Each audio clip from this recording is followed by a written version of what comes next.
রহমান রহিম। আমি কোনো শিক্ষা পদ্ধতিকে ছোট বা খাটো করার জন্য আমি কথাটি বলছি না। আমি একটা প্রতিষ্ঠানে একজন আলেমকে দায়িত্ব দেওয়া হয়েছে, সে দাওরায়ে হাদিস কওমি মাদ্রাসা বোর্ড থেকে দাওরায়ে হাদিস পাস। সে আমার হাতে যে বোর্ডে লেখা যে অঙ্কটা সে করতে পারে না। আমি শুধু বলতে চাই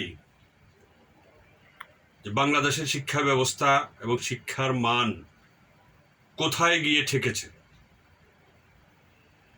শিক্ষা জাতির মেরুদণ্ড, আমাদের মেরুদণ্ডটাই ভেঙে গেছে। সুতরাং জাতি হিসেবে আমরা দাঁড়াতে পারছি না। সময় আছে, এখনই কোনো ব্যক্তি বা গোষ্ঠীকে নয়, আমাদের পুরো জাতিকেই সতর্ক হতে হবে।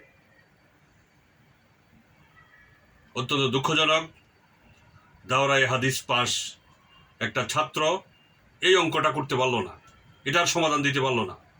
এটা ক্লাস 3 অঙ্ক, 3য় শ্রেণীর অঙ্ক। আসুন আমরা সবাই সচেতন হই, দেশটাকে গড়ে তুলি। আল্লাহ হাফিজ।